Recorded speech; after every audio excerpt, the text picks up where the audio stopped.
Hello friends, welcome to prep IAS. आप सभी लोगों का प्रेप आईएएस पे स्वागत है। फ्रेंड्स, इस सीरीज में बेसिकली हम लोग क्या कर रहे हैं, आंसर राइटिंग सेशंस ले रहे हैं। और सिस्टम कुछ इस तरह से है कि डेली 11 AM पे आपको 2 क्वेश्चंस दिए जाएंगे। और कहाँ पे आपको क्वेश्चंस मिलेंगे? हमारे यूट्यूब कम्युनिटी पे और टेलीग्राम चैनल पे। और हम उम्मीद करते हैं कि आप उन दोनों क्वेश्चंस को अटेम्प्ट करोगे और फिर 9 PM पे उन दोनों क्वेश्चंस का डिस्कशन हम यहाँ पे कर रहे हैं। और उसके बाद आपको मॉडल आंसर भी प्रोवाइड करवाया जाएगा। फ्रेंड्स, इस पर्टिकुलर सेशन में हमने GS4 एथिक्स से 2 क्वेश्चन लिए हैं। एंड दोस्तों, इस पर्टिकुलर सेशन में हम एक लर्नर की आंसर शीट भी डिस्कस करेंगे ताकि आपकी क्लैरिटी और अच्छी हो जाए। अब सबसे पहले हम डिस्कस करेंगे क्वेश्चन नंबर 1। आपके जो भी डाउट हों आप कमेंट सेक्शन में मुझे बता सकते हैं, मैं सबका रिप्लाई जरूर करूंगा। अब जो पहला क्वेश्चन है वो एक कोटेशन है और उसका मीनिंग हमसे पूछा गया है इन द प्रेजेंट कॉन्टेक्स्ट। काफ़ी बड़ा सा कोटेशन है अब्राहम लिंकन का। ठीक है, देखिए क्या पूछा हुआ है। The true rule in determining to embrace or reject anything is not whether it has any evil in it but whether it has more evil than good। इसका मतलब क्या हुआ? जब आप किसी चीज़ को एक्सेप्ट या रिजेक्ट करते हो तो उसका प्रिंसिपल क्या फॉलो करना चाहिए? ये नहीं कि उसमें कोई एविल है या कोई नेगेटिव चीज़ है, बल्कि आपको ये देखना होगा कि क्या उसमें एविल गुड से ज़्यादा है, क्या उसमें नेगेटिव चीज़ें पॉजिटिव चीज़ों से ज़्यादा है। तो ये बेसिस होना चाहिए। There are few things wholly evil और होली गुड। बहुत ही कम ऐसी चीज़ें हैं जो पूरी तरह से या तो सही हैं या गलत हैं। Almost everything specially of government policy, लगभग सभी चीज़ें और मुख्य रूप से गवर्नमेंट की policy is an inseparable compound of the two. वहाँ पर भी आपको नेगेटिव और पॉजिटिव दोनों ही चीज़ें देखने को मिलती है। और उन दोनों में कौन सा फैक्टर सबसे ज़्यादा है, इस चीज़ का डिसीजन आपको बार बार लेना होता है। कॉन्टिन्यूअली डिमांडेड। फ्रेंड्स, ये चीज़ आपको समझनी होगी कि ये डिसीजन आपको बार बार लेना होता है। तो ये यहाँ पे पूछा गया है। काफ़ी कुछ अजीब सा कोटेशन है। एक बार इसको और हम आराम से समझते हैं कि क्या इस कोटेशन में कहने की कोशिश की गई है। फ्रेंड्स, देखिए यहाँ पे ये बताया गया है कि जब हम किसी गवर्नमेंट पॉलिसी की बात करते हैं तो ऐसा काफ़ी कम होगा कि वो पॉलिसी परफेक्टली गुड हो, उसमें कोई भी नेगेटिव एलिमेंट ना हो, या फिर ऐसा भी आपको बहुत कम देखने को मिलेगा कि वो पॉलिसी एकदम ही बेकार हो, उसमें कोई भी पॉजिटिव चीज़ ना हो।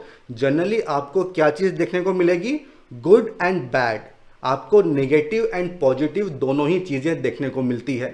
तो आप किस तरह से जज करें कि पॉलिसी अच्छी है या नहीं? तो आपको ये देखना होगा कि क्या पॉजिटिव ज़्यादा हैं या फिर नेगेटिव ज़्यादा हैं। आपको नेट इफेक्ट देखना होगा। ठीक है, इसका मतलब क्या हुआ? अगर पॉजिटिव चीज़ें नेगेटिव चीज़ों से ज़्यादा हैं तो आपको उस पॉलिसी को एक्सेप्ट कर लेना चाहिए।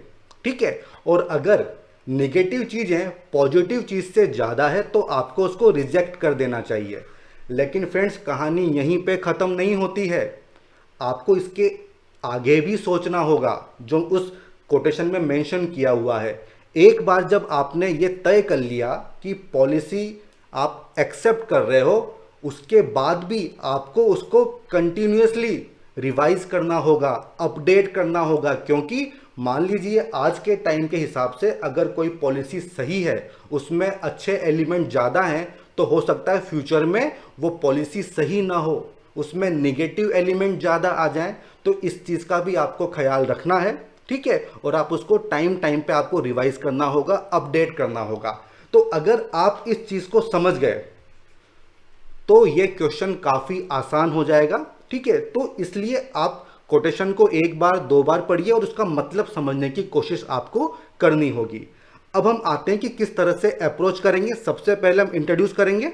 ठीक है, उसके बाद हम इस कोटेशन का मतलब बताएंगे प्रेजेंट कॉन्टेक्स्ट में।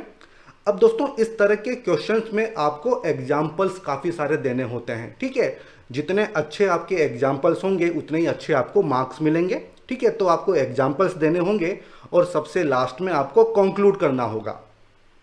अब फ्रेंड्स, इस कोटेशन का मतलब तो ऑलरेडी मैं आपको बता चुका हूं, और क्या मीनिंग है कि जब भी कोई पॉलिसी बनती है तो ऐसा नहीं है कि कंप्लीटली ब्लैक हो या फिर वाइट हो। ठीक है, ब्लैक एंड वाइट सिस्टम नहीं होता है, काफ़ी सारे ग्रे एरियाज भी होते हैं। ठीक है, तो ये चीज़ मैं ऑलरेडी आपको बता चुका हूं।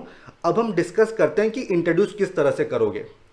फ्रेंड्स, इस कोटेशन में आपको क्या बताया गया है? आपको ये बताया गया है कि जो गवर्नमेंट पॉलिसी होती है उसको जज करने की क्या गाइडलाइंस होनी चाहिए। ठीक है, जैसे कि काफ़ी डिबेट चलती है एनवायरनमेंट वर्सेस डेवलपमेंट। ठीक है, तो इस तरह की डिबेट्स को किस तरह से आपको जज करना है, तो वही चीज़ इस कोटेशन में बताई गई है और इसी से आप इंट्रोड्यूस कर सकते हो। काफ़ी अच्छा इसका इम्पैक्ट होगा। इसके बाद आपको बताना है इसका मीनिंग, जो ऑलरेडी मैं आपको अच्छे से एक्सप्लेन कर चुका हूँ। ठीक है, इसके बाद आता है एग्जाम्पल्स जो आपको देने होंगे।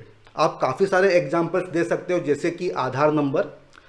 अब फ्रेंड, जब आधार नंबर इंट्रोड्यूस किया गया था तो काफ़ी सारी डिबेट्स थी, कुछ पॉजिटिव भी थी और कुछ निगेटिव्स भी थी। पॉजिटिव क्या थी कि इससे आप जो बेनिफिट्स हैं वो लोगों तक पहुंचा सकते हो, डायरेक्ट बेनिफिट ट्रांसफ़र, आप पॉवर्टी को दूर कर सकते हो, गरीबी को दूर कर सकते हो। और निगेटिव पॉइंट्स क्या थे कि इससे आपकी जो प्राइवेसी है उस पर इफ़ेक्ट होगा, स्टेट सर्विलेंस कर सकता है, आपकी निगरानी कर सकता है। तो इस तरह की नेगेटिव चीज़ें थी। आप एग्जाम्पल दे सकते हो डेवलपमेंट वर्सेस एनवायरनमेंट का, कि जब कोई डैम बनता है तो उसके पॉजिटिव इफेक्ट क्या होते हैं, निगेटिव इफेक्ट क्या होते हैं, जैसे कि डिस्प्लेसमेंट। ठीक है, तो वहाँ पर भी हमको एनालिसिस करना होगा कि पॉजिटिव फैक्टर्स ज़्यादा हैं या निगेटिव फैक्टर्स ज़्यादा हैं। आप यहाँ पे एग्जाम्पल दे सकते हो ट्रिपल तलाक का। दोस्तों देखिए, ट्रिपल तलाक जो था ये शुरुआत में तो लोग इसको फॉलो करते ही थे, लेकिन विद टाइम इसमें इश्यूज क्रिएट होने लगे। जो मुस्लिम महिलाएं थी वो इसका विरोध करने लगी और फिर उसके बाद इसको इलीगल बता दिया गया, मतलब विद टाइम इसको रिवाइज किया गया। ठीक है, तो इस तरह के एग्जाम्पल्स भी आपको देने होंगे, आपके नंबर काफ़ी अच्छे आएंगे। अब फ्रेंड्स, इसको किस तरह से कंक्लूड किया जाए? ठीक है, काफ़ी लोगों को इसमें इशू होगा। दोस्तों देखिए, इस क्वेश्चन में हमने क्या देखा है कि जब भी कोई पॉलिसी बनती है तो उसमें पॉजिटिव भी आते हैं और निगेटिव भी आते हैं। तो हमारा फोकस होना चाहिए कि जो निगेटिव इफेक्ट हैं उनको कम से कम किया जा सके। जिन लोगों पे इसका इफेक्ट हो रहा है उनके लिए हम कुछ उपाय कर सकें, कुछ रेमीडियल एक्शन ले सकें। तो इस तरह से आप इसको कंक्लूड कर सकते हो। अब दोस्तों, ये पहला क्वेश्चन तो मैंने यहाँ पे डिस्कस कर लिया है। अगर आपके कोई भी डाउट हो तो आप कमेंट सेक्शन में मुझसे पूछ सकते हो। अब हम आते हैं क्वेश्चन नंबर 2 की तरफ, जो कि एक केस स्टडी है। एक फ्रेश इंजीनियरिंग ग्रेजुएट है जिसकी जॉब लगती है प्रेस्टीजियस केमिकल इंडस्ट्री में। फ्रेंड्स, यहाँ पे प्रेस्टीजियस वर्ड यूज़ किया गया है। अगर ये वर्ड नहीं होता तब भी इस केस स्टडी पे ज़्यादा कुछ फ़र्क नहीं पड़ता, लेकिन फिर भी ये वर्ड यूज़ किया गया है। मेरी आपको एडवाइस होगी फ्रेंड्स कि जब भी आप केस स्टडी पढ़ें तो इस तरह के वर्ड्स को ज़रूर हाईलाइट करें, इनका कुछ मतलब होता है। अब वो जो ग्रेजुएट है उसको काम करना पसंद है, उसकी सैलरी भी काफ़ी अच्छी है। कुछ टाइम के बाद में उसको पता चलता है कि ये company secretly highly toxic waste को डिस्चार्ज कर रही है रिवर में, और इससे काफ़ी हेल्थ प्रॉब्लम्स क्रिएट हो रही हैं जो विलेजर्स हैं। वो अपना कंसर्न जो है व्यक्त करती हैं। उसकी जो कलीग्स हैं जो काफ़ी लंबे समय से कंपनी में काम कर रही हैं, वो कलीग्स इसको कहती हैं कि आप चुप हो जाओ, ज़्यादा आवाज़ उठाने की ज़रूरत नहीं है। अभी तक जिसने भी आवाज़ उठाई है उसको डिसमिस किया जा चुका है। ठीक है, और ये जो ग्रेजुएट है इसके साथ प्रॉब्लम ये है कि कुछ फाइनेंशियल इश्यूज हैं और वो अपनी जॉब नहीं छोड़ सकती है।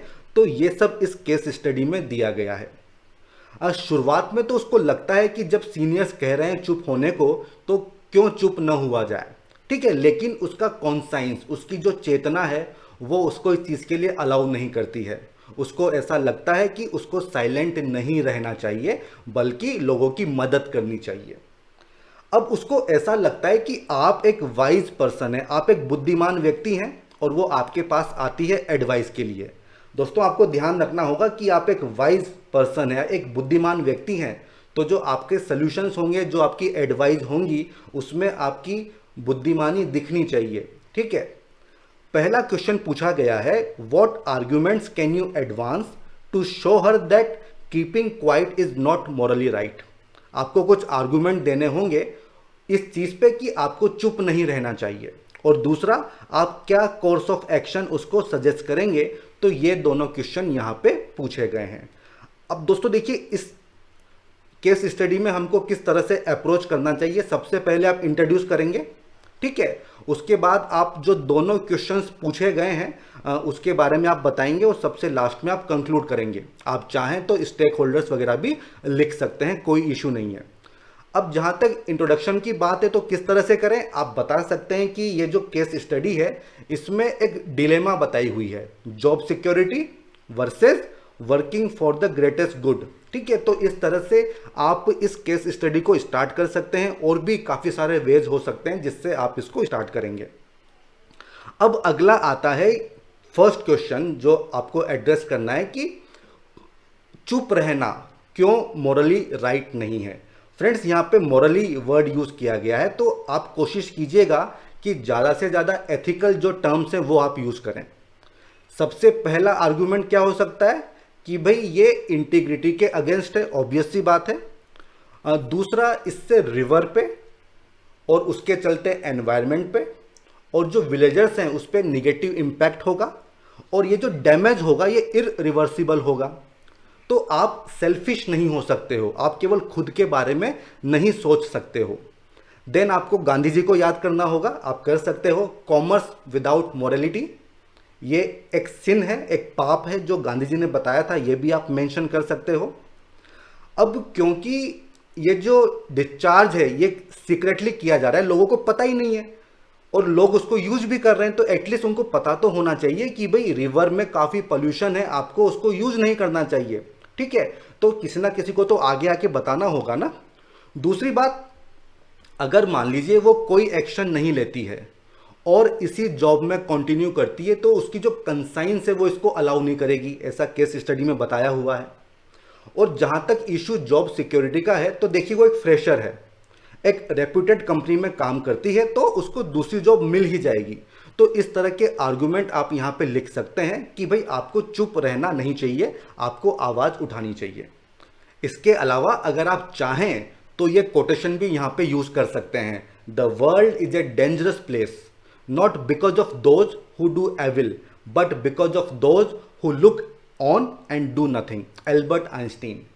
अब फ्रेंड्स देखिए, ये तो ऑब्वियस सी बात है कि इस कंपनी के एक्शन से एनवायरनमेंट पे और जो विलेजर्स हैं उन पे गलत प्रभाव पड़ रहा है, तो आप इसमें अलग स्टैंड तो ले ही नहीं सकते हैं, आपको आवाज़ उठानी ही होगी, ये ऑब्वियस सी बात है। ठीक है, तो आप कोई अलग से सोल्यूशन मत देना कि भाई आप चुप रह जाओ, आप आवाज़ मत उठाओ, तो आपको नंबर नहीं मिलेंगे। आप एक वाइज मैन हैं, आप एक बुद्धिमान व्यक्ति हैं, तो उसी तरह से आपकी अप्रोच भी होनी चाहिए। Next one is course of action, जो आपको सजेस्ट करना है। फ्रेंड्स देखिए, काफ़ी लोग कह सकते हैं कि हम कोर्ट चले जाएंगे, एनजीटी चले जाएंगे, पीआईएल फाइल कर देंगे शुरुआत में, लेकिन वो सही ऑप्शन नहीं होगा। क्यों? क्योंकि आप एक बुद्धिमान व्यक्ति हैं, आपको एक ऐसा डिसीजन लेना होगा जिससे सभी लोगों का फायदा हो। अगर आप शुरुआत में ही कोर्ट चले जाएंगे तो काफ़ी टाइम लग सकता है डिसीजन आने में, और इस दौरान उस ग्रेजुएट की जॉब भी जा सकती है, और पोल्यूशन होगा, और जो अभी तक हेल्थ को डैमेज हुआ है उसका कोई सल्यूशन निकलेगा नहीं। ठीक है, तो आपको एक ऐसा सल्यूशन बताना है जिससे सभी लोगों का फायदा हो, और वो सल्यूशन क्या होगा? जैसे कि सबसे पहले आप मोरली परसुएट करेंगे जो आपके कलीग्स हैं, हालांकि मुश्किल है लेकिन फिर भी आपको प्रयास तो करना चाहिए। एंड दोस्तों, अगर डायरेक्टली कोर्ट जाना सही ऑप्शन होता ना, तो ये केस स्टडी पूछी ही नहीं जाती। ठीक है, ये ऑब्वियस सी बात है। अब क्योंकि विलेजर्स को पता नहीं है कि वो पोल्यूटेड वाटर का यूज़ कर रहे हैं, तो उनको पता तो चलना चाहिए, तो ये आपको उनको बताना होगा। आपको कुछ एविडेंस कलेक्ट करने होंगे कि किस तरह से एनवायरनमेंट पे, लोगों की हेल्थ पे डैमेज हुआ है, और उस रिपोर्ट को आप शो करिए मैनेजमेंट को। अब दोस्तों देखिए, वहाँ पे लिखा हुआ था प्रेस्टीजियस कंपनी, तो उसका काम यहाँ पे आएगा। क्योंकि कंपनी प्रेस्टीजियस है तो उसकी इमेज उसके लिए सबसे अच्छी होगी। ठीक है, तो अगर आप उसको बताएंगे कि कितना हार्मफुल इफेक्ट हो रहा है और जो लॉज हैं वो क्या बोलते हैं और आपकी रिस्पॉन्सिबिलिटी क्या है, CSR, ये अगर ये आप उसको बताएंगे तो डेफिनेटली उसको अपनी इमेज की परवाह होगी। क्योंकि अगर इमेज बिगड़ेगी तो जो बिजनेस है वो कम हो जाएगा, उसके प्रॉफिट्स कम हो जाएंगे, ठीक है। इसीलिए वो वर्ड वहां पे यूज किया गया था। अब क्योंकि वो प्रेस्टिजियस कंपनी है तो वो कुछ करेक्टिव मेजर्स ले सकती है, जैसे कि ट्रीटमेंट प्लांट लगा देगी, कुछ हॉस्पिटल्स वगैरह लगा सकती है। तो आपको एक प्रेशर क्रिएट करना होगा। इसके लिए आप मीडिया का यूज कर सकते हो, आप लोकल NGO का यूज कर सकते हो, आप चाहें तो डिस्ट्रिक्ट एडमिनिस्ट्रेशन का यूज कर सकते हो, ठीक है। और अगर कंपनी अभी भी ना माने तो फिर आपका लास्ट ऑप्शन क्या होना चाहिए, आप कोर्ट में जाइए, आप PIL वगैरह फाइल कर सकते हैं, आप NGT में जा सकते हैं। तो ये आपका कोर्स ऑफ एक्शन होना चाहिए। अब दोस्तों इसके बाद आता है कंक्लूजन। आप किस तरह से कंक्लूड कर सकते हैं। देखिए, क्योंकि फाइनेंशियल सिक्योरिटी उस ग्रेजुएट के लिए काफ़ी इंपॉर्टेंट था और चांसेस हैं कि उसकी जॉब चली जाए, तो उसको आप यहाँ पे मेंशन कर सकते हो कि क्योंकि वो एक फ्रेशर है, एक रेप्यूटेड कंपनी में काम कर रही है, तो उसको दूसरी जॉब मिल ही जाएगी, ठीक है। और अगर वो कंपनी उसको निकालती भी नहीं है तब भी उसको उस कंपनी को छोड़ देना चाहिए, क्योंकि उसके कॉन्साइंस के अगेंस्ट होगा। तो इस तरह से आप इसको कंक्लूड कर सकते हो, इसका काफ़ी अच्छा इम्पैक्ट होगा। अब दोस्तों ये दोनों क्वेश्चन तो मैंने यहाँ पे डिस्कस कर लिए हैं। अब एक लर्नर की कॉपी है आपके सामने, इसको हम डिस्कस करते हैं और देखते हैं कि किस तरह से इस लर्नर की अप्रोच है। जो क्वेश्चन नंबर 1 है उसमें इन्होंने स्टार्ट किया है डेमोक्रेसी से, very good. Good of majority से स्टार्ट किया है, ये काफ़ी सही अप्रोच है। इसके बाद इन्होंने जो एग्जाम्पल्स लिए हैं उसमें मेंशन किया है चंद्रयान। अब देखिए यहाँ पे गलती कर दी है, ये क्वेश्चन जो है गवर्नमेंट की पॉलिसी को लेके है, तो उसी तरह के एग्जाम्पल्स आपको लिखने होंगे। और इन्होंने केवल एक ही एग्जाम्पल यहाँ पे दिया है, तो कम से कम 2 या 3 एग्जाम्पल तो देने ही चाहिए। इसके अलावा जो इन्होंने कंक्लूड किया है काफ़ी लंबा कंक्लूड किया हुआ है, आप 2 या 3 लाइन में कंक्लूड करिए, क्योंकि इतना टाइम आपके पास नहीं होता है, ठीक है। अब जो केस स्टडी है देखिए उसमें क्या बात की हुई है। इंट्रोडक्शन काफ़ी बड़ा लिखा हुआ है, कम से कम 5 to 6 लाइन्स का, इतना ज़रूरत नहीं होता है, 2 से 3 लाइन में आप इसको ख़त्म कर सकते हैं। जो शुरुआती 2 लाइन है, the following situation involves degrading moral values and ethics of industries, ये सफिशिएंट होगा। अब जो एडवाइस दी है देखिए वो क्या है। सबसे पहला, कीपिंग क्वाइट जो है गलत है।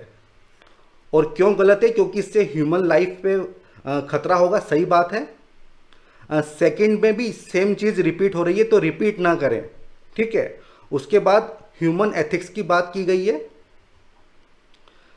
फिर ये बताया है कि just to save one's job one should not harm others, this is morally wrong. Friends देखिए यहाँ पे आपको ज़्यादा से ज़्यादा एथिकल टर्म्स का यूज़ करना होगा, ठीक है। आपने काफ़ी कम टर्म्स यूज़ की हैं और क्या क्या टर्म्स बन सकती हैं ये ऑलरेडी मैं डिस्कस कर चुका हूं। अब देखिए कोर्स ऑफ एक्शन क्या है। आपने सबसे पहले बताया है कि आप उसको कहेंगे कि वो कहीं दूसरी जगह जॉब के लिए अप्लाई कर दे। दोस्तों देखिए ये ऑप्शन सही है, लेकिन ये शुरुआत में नहीं लिखना चाहिए, इससे लगेगा कि आप सेल्फिश हो। ये आपको सबसे एंड में इसको लिखना चाहिए।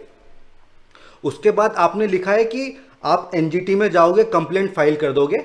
देखिए ये अप्रोच सही नहीं है, ये आपका लास्ट ऑप्शन होना चाहिए। और क्यों, ये ऑलरेडी मैं डिस्कस कर चुका हूं।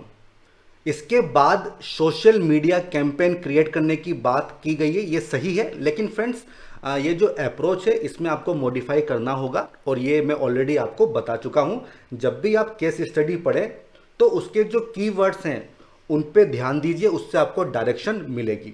फ्रेंड्स आई होप आपको क्लैरिटी मिली होगी कि किस तरह से हमें केस स्टडी को अप्रोच करना है। एक एग्जाम्पल भी मैंने यहाँ पे दिखाया है, एक कॉपी को मैंने डिस्कस किया है। आपके जो भी डाउट्स हों आप कमेंट सेक्शन में मुझे बता सकते हैं, मैं सबका जरूर रिप्लाई करूँगा। हमारे इस वीडियो को लाइक करना न भूलें, साथ ही साथ हमारे इस चैनल को जरूर सब्सक्राइब करें। Thank you friends, good bye.